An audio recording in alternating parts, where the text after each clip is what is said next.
Okay, here we are at chapter 2. The two riders emerged from the trees and into a clear meadow. Down here in the foothills of Tantalent, the coming spring was more apparent than in the high mountains that reared ahead of them. The meadow grasses were already showing green, and there were only isolated patches of snow, in spots that usually remained shaded for the greater part of the day. A casual onlooker might have been interested to notice the horses that followed behind the two mounted men. They might even have mistaken the men at a distance for traders who were hoping to take advantage of the first opportunity to cross through the mountains passes into Scandinavia, and so benefit from the high prices that the season's first trade goods would enjoy. But a closer inspection would have shown that these men were not traders. They were armed warriors. The smaller of the two, a bearded man clad in a strange grey and green dappled cloak that seemed to shift and wave as he moved, had a longbow slung over his shoulders and a quiver of arrows at his saddle bow. His companion was a larger, younger man. He wore a simple brown cloak, but the early spring sunshine glinted off the chainmail armor at his neck and arms, and the scabbard of a long sword showed under the hem of the cloak. Completing the picture, a round buckler was slung over his back, emblazoned with a slightly crude effigy of an oak leaf. Their horses were a mismatched as the men themselves. The younger man sat astride a tall bay, long-legged and wide, with powerful haunches and shoulders. It was the very epitome of a battle horse. A second battle horse, this one a black, trotted behind him on a lead rope.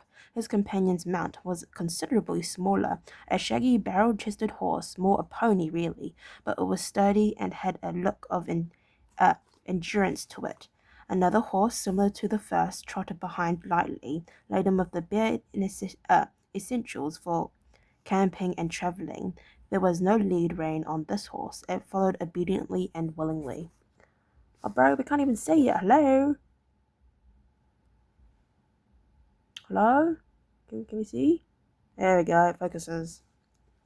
Horace craned his neck to look up at the tallest of the mountains towering above them. His eyes squinted slightly in the glare of the snow that still lay thickly on the mountain's upper half and now reflected the light of the sun. "You mean to tell me we're going over that?" he asked. Holt looked sidelong at him with the barest suggestion of a smile. Horace, however, intent on studying the massive mountain formation facing them, failed to see it. "Not over," said the ranger. "Through." Horace frowned thoughtfully at that. "Is there a tunnel of some kind?" "A pass," Holt told him. "A narrow defile that twists and winds through the lower reaches of the mountains and brings us into Scandinavia itself." Horace digested that piece of information for a moment or two. Then Holt saw his shoulders rise to an intake of breath and knew that the movement presaged yet another question. He closed his eyes, remembering a time that seemed years ago when he was alone and when life was not an endless series of questions. Then he admitted to himself that, strangely, he preferred things the way they were now. However, he must have made some unintentional noise as he awaited the question, for he noticed that Horace had sealed his lips firmly and determinedly. Obviously, he had sensed the reaction and had decided that he would not bother Holt with another question, not yet anyway, which left Holt in a strange quandary, because now that the question was unasked, he couldn't help wondering what it would have been. There was a nagging sense of incompletion about the morning all of a sudden. He tried to ignore the feeling, but it would not be pushed aside, and for once Horace seemed to have conquered his almost irresistible need to ask questions that had occurred to him. Holt waited a minute or two, but there was no sound except for the jiggling of harnesses and the creaking of leather from their saddles. Finally, the former ranger could bear it no longer. "What?" The question seemed to explode out of him with a greater degree of violence than he had intended. Taken by surprise, surprise, Horace's bay shield in fright. Horace's bay shied in fright and danced several paces sideways. Horace turned an aggrieved look on his mentor as he climbed the horse and brought it back under control. What? He asked Holt, and the smaller man made a gesture of exasperation. That's what I want to know, he said irritably. What? Horace peered at him. The look was all too obviously the sort of look that you give to someone who seems to have taken leave of his senses. It did little to improve Holt's rapidly rising temper. What? Said Horace, now totally puzzled. Don't keep patronizing. Don't keep parroting at me, Holt fumed. Stop repeating what I say. I asked you what, so don't ask me what back, understand? Horace considered the question for a second or two, then, in the deliberate way, he replied, no. Holt took a deep breath. His eyebrows concentrated into a deep V, and beneath them his eyes sparkled with anger. But before he could speak, Horace forestalled him. What are you asking me? He said. Then thinking how to make his question clearer, he added, or to put it another way, why are you asking what? Controlling himself with enormous restraint, and making no secret of the fact, Holt said, very precisely, you were about to ask a question. Horace frowned. I was? Holt nodded. You were. I saw you take a breath to ask it. I see, said Horace, and what was it about? For just a second or two, Holt was speechless. He opened his mouth, closed it again, then finally found the strength to speak. That is what I was asking you, he said. When I said what, I was asking you what you were about to ask me. I wasn't about to ask you what, Horace replied, and Holt glared at him suspiciously. It occurred to him that Horace could be indulging himself in a gigantic leg pull, that he was secretly laughing at Holt. This, Holt knew, Holt could have told him, was not what might be called a good career move. Rangers were not people who took kindly to being laughed at. He studied the boy's open face and guileless blue eyes and decided that his suspicion was ill-founded.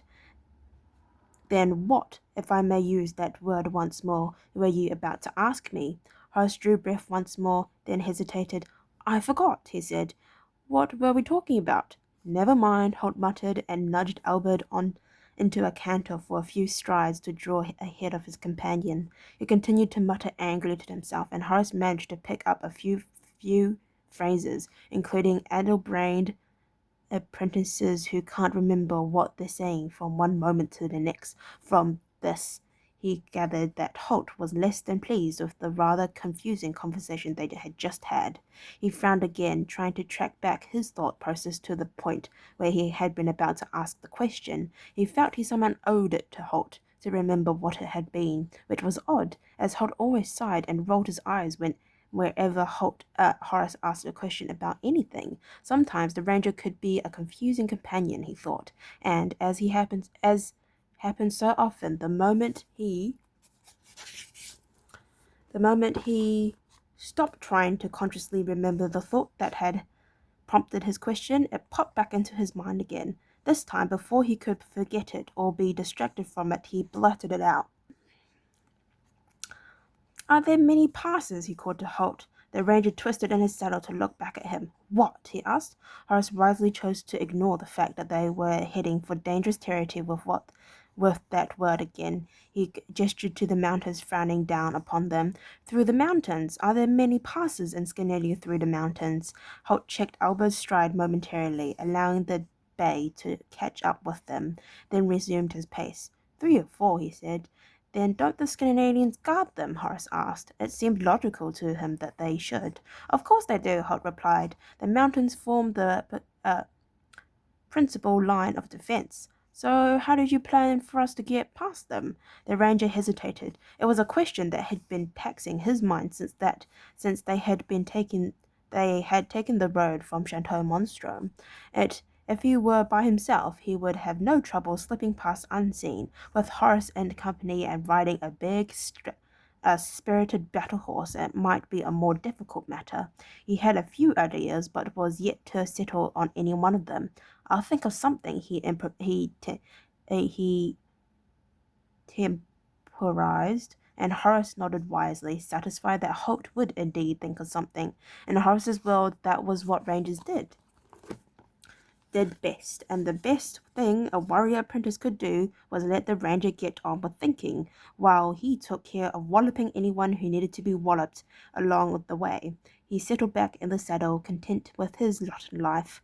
Holt also felt the nagging doubt lifted. Now he knew what the question was that had died unmasked on Horace's lips. Then the doubt returned, twice as strong. Perhaps this had been another question, and the original one was still unasked. He couldn't bear not to know. That was what you were going to ask, was it? Horace glanced round at him, a little surprised. What? He began, then substituted a more acceptable comment. I mean, I beg your pardon? Holt shrugged diffidently. The question about the passes, that was the one you were going to ask before, was it? He said in the tone of one who knew the answer but just wanted to be sure.